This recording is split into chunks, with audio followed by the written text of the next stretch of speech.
చేస్తారు.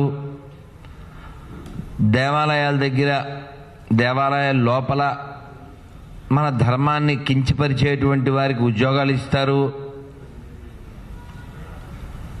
అదే సమయంలో మన దేవాలయాల్ని, అంటే కేవలం ఈ జనవరి 2026లో ఈ తారీఖు ఇవాళ 20, ఈ 20 రోజుల్లో 25 దేవాలయాలు రికార్డెడ్గా ధ్వంసం చేయబడ్డాయి ఈ తెలంగాణలో.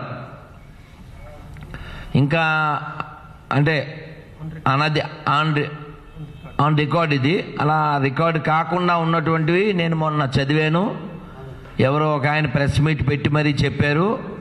కేవలము రామగుండం చుట్టుపక్కల అక్కడ ఉండే ఎమ్మెల్యే 52 కట్టమైసమ్మ దేవాలయాలు కూలగొట్టారట.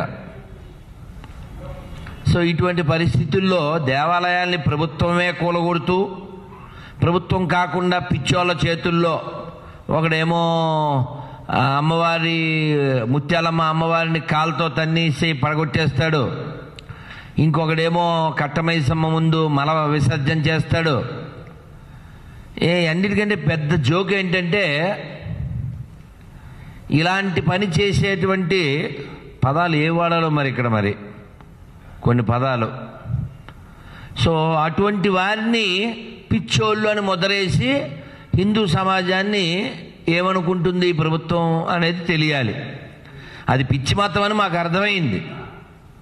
ఆ పిచ్చోళ్ళు మాకు భయ్యాలు కాదని మాకు అర్థమైంది.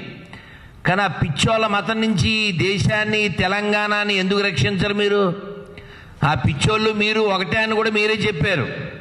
కాబట్టి ఆ పిచ్చోళ్ళ నుంచి, ఆ పిచ్చి మతం నుంచి, ఆ మత పిచ్చి నుంచి ప్రపంచాన్ని రక్షించవలసిన బాధ్యత కలిగినటువంటి భారతీయులుగా, హిందువులుగా మనం ఏం చేయాలి?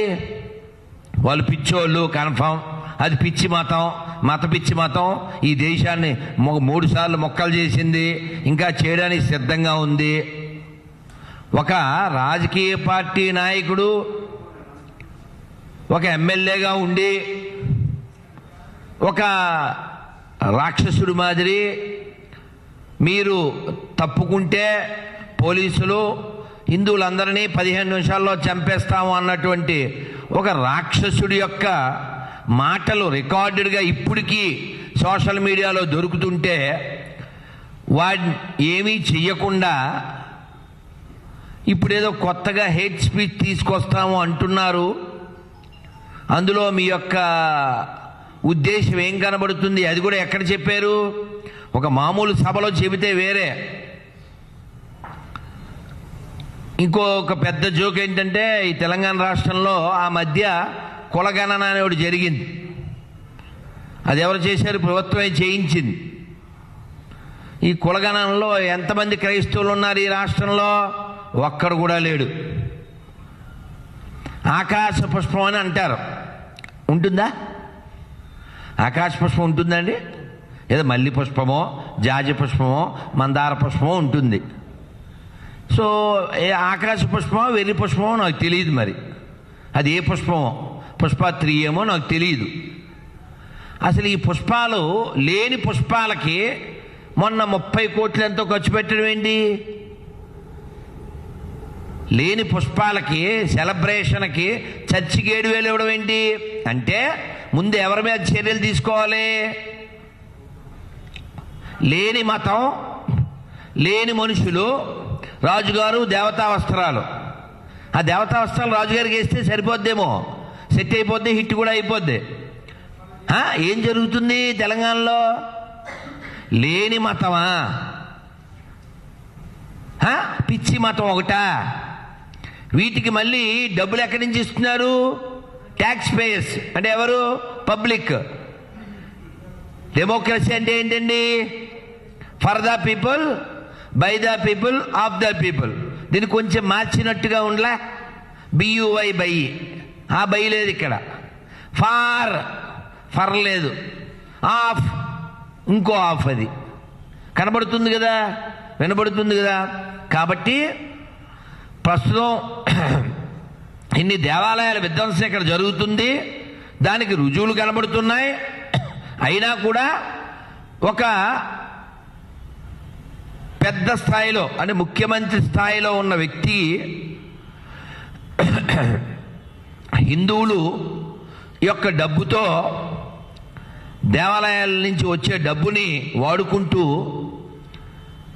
ఇలా హిందుత్వాన్ని నాశనం చేయాలనుకునేటువంటి పిచ్చి అక్రమ మతాల వారికి ప్రజల యొక్క సొమ్ముని జీతాలుగా ఇస్తూ, అది ఏ రాష్ట్రం అయినప్పటికీ కూడా, అసలు ఈ ప్రజా వ్యవస్థను ఏం చేద్దాం అనుకుంటున్నారు? ఈ ప్రజాస్వామ్యాన్ని, న్యాయ వ్యవస్థను ఏం చేద్దాం అనుకుంటున్నారు? ఇది మేము ప్రశ్నిస్తున్నాం హిందూ లాయర్స్ ఫోరం తరపున. ఎందుకంటే ఈ దేశంలో ఇన్ని వ్యవస్థలు సక్రమంగా జరుగుతున్నాయంటే, ఈ దేశంలో ప్రశాంతత ఉంది అంటే, లా అండ్ ఆర్డర్ ఫాలో అవుతున్నారు అంటే అది హిందువుల గొప్పతనం. హిందువుల వలన ఎక్కడా లా అండ్ ఆర్డర్ ప్రాబ్లం రాలేదు, రాదు. సెక్యులరిజం ఉందంటే అది హిందువుల వలన మాత్రమే ఉంది. ఈ మాట నాది కాదండోయ్. ఇందాక మా గోశాల శ్రీనివాస్ గారు చెప్పినట్టు నేను చెప్తున్నా అన్నట్లేదు. కేకే మహమ్మద్ గారు చెప్పారు. కేకే మహమ్మద్ గారు చెప్పారు, ఆర్కియాలజిస్టు. ఈ దేశంలో రాజ్యాంగము, ఈ దేశంలో సెక్యులరిజం ఎప్పటిదాకా ఉంటాయి? Until Hindus are majority only. కాబట్టి గౌరవనీయ తెలంగాణ రాష్ట్ర ముఖ్యమంత్రి గారు ఏదో న్యాయ వ్యతిరేకమైనటువంటి చట్టాలు తీసుకొచ్చి అప్పీజ్మెంట్ ప్రోగ్రామ్ని, అంటే మీ పార్టీ చరిత్ర ప్రపంచానికి తెలుసు, మీరే ఓపెన్గా చెప్పారు కదా, మా మతము, మా పార్టీ ఆ మతము ఒకటే అని. సరే, వారు ఏదో శరీర భాగాల్లో తీసుకుంటారు, అది వేరే కథ. సో కాబట్టి మీ యొక్క మతం ఏదైనా, మీ అభిమతం అందరికీ తెలుస్తూ ఉంది. హిందువుల సొమ్ము వాడుకుంటూ, హిందువుల పేర్లు వాడుకుంటూ హిందుత్వానికి వ్యతిరేకంగా మీరు పనిచేయడం అనేది ధర్మబద్ధం కాదు, రాజ్యాంగబద్ధం కాదు, న్యాయబద్ధం కాదు, చట్టబద్ధం కాదు. ఈ చట్టం చెల్లదు. కాబట్టి మీరు హిందువులను టార్గెట్ చేసుకుని ఇలాంటి వేషాలు వేయడానికి గతంలో కూడా ప్రయత్నం చేశారు. హిందుత్వాన్ని నాశనం చేయడానికి మీ వంతు కృషి చేశారు. మీ పార్టీ అందుకే పుట్టింది, దాని మీద పనిచేస్తుంది, మాకు తెలుసు. కానీ ఇది ఒక వ్యవస్థ, ప్రజాస్వామ్య వ్యవస్థ, ఇంట్లోది కాదు ఇది. కాబట్టి హిందూస్ లాయర్స్ ఫోరం దీన్ని ఖండిస్తుంది. ఈ విషయంలో పై స్థాయి వాళ్ళు కల్పించుకోవాల్సిన ఆవశ్యకత ఉంది. అలాగే ఇది రాష్ట్రపతి గారి దగ్గరికి వెళ్ళినా కొట్టివేయబడుతుంది. కాబట్టి ఈ రాష్ట్రాల్లోనే కాదు, ఎక్కడా దేశంలో ప్రజాస్వామ్య వ్యతిరేక, రాజ్యాంగ వ్యతిరేక, న్యాయ చట్ట వ్యతిరేక, హిందూ వ్యతిరేక పనులు చేసేటువంటి ప్రభుత్వాలందరూ కూడా జాగ్రత్తగా మసులుకోవాలి. ఎందుకంటే ఈ దేశం ప్రపంచానికి విశ్వగురువుగా నిలిచినటువంటి దేశం. ప్రపంచంలో ఏ దేశం మీద ఈ దేశం దాడి చేయలేదండి. అలాంటి ఫిలాసఫీ మనకు లేదండి. మీరు ప్రజల యొక్క సొమ్ముని హాజ్ యాత్రలకి, జెరూసలేం యాత్రలకి, పాస్టర్లకి, మొల్లాలకి ఇవ్వడం అనేది ప్రజాస్వామ్య, రాజ్యాంగ వ్యతిరేకం. ముందు అలాంటివన్నీ మానేయండి. ప్రజలకు ఏం చేస్తే మేలు జరుగుతుందో ఆ మేలు చేయండి. ఈ టెంపుల్స్ వ్యాండలైజ్ చేసినటువంటి వారిని అర్జెంటుగా పట్టుకోండి. ఎవరైనా హిందువు మాట్లాడాడంటే ఓ గట్టిగా వ్యతిరేకంగా మాట్లాడితే అది గాయం తగిలితేనే మాట్లాడతాడు. కావాల్సి చెక్ చేసుకోండి.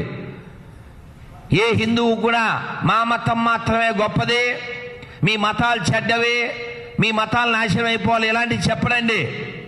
కానీ ఇళ్ళ దగ్గరికి వచ్చి, గుళ్ళ దగ్గరికి వచ్చి, ఇదే తెలంగాణలో మీకు గుర్తుందో లేదో 3 ఏళ్ల క్రితం దీపం పెట్టుకుంటే ఇంటి ముందు మతం మారినటువంటి ఒక ఆడగొర్రె కాళ్ళతో ఆ దీపాలు తన్నేసి ముగ్గును తన్నేయడం జరిగింది. ఎందువల్ల ఆ మతం హేతుకు సంబంధించిన మతం. కాబట్టి అటువంటి మతాల నుంచి, విదేశీ ఎడారి పాషాణ మతాల నుంచి ఈ దేశాన్ని కాపాడవలసిన స్థితిలో కూర్చున్నవారు, వారికి ఒత్తాసు పలికి ఈ దేశ ధర్మ వ్యతిరేకమైన పనులు చేస్తే కాలంలో కలిసిపోతారు. జరిగింది, జరగబోతుంది. కాబట్టి మీరు ఎలా ప్రవర్తిస్తే ప్రజాస్వామ్యానికి మంచిదో, రాజ్యాంగానికి మంచిదో, ధర్మబద్ధమో అది మీరు చేస్తారని ఇప్పుడు అవశ్యం ఈ పిచ్చోళ్ళందరినీ ఎక్కడ పెట్టాలో అక్కడ పెడితే బాగుంటుందని, ఇక్కడ తెలంగాణలో ఎర్రగడ్డ ఉంది, లేదు ఇంకో గడ్డకి పంపించండి ఆ బిడ్డల్ని, ఈ రాష్ట్రాన్ని అయితే కాపాడండి. ఎందుకంటే మా లాయ శ్రీకృష్ణ గారు, మా పూజ్య స్వామి శివస్వామీజీ గారు ఆల్రెడీ చెప్పారు.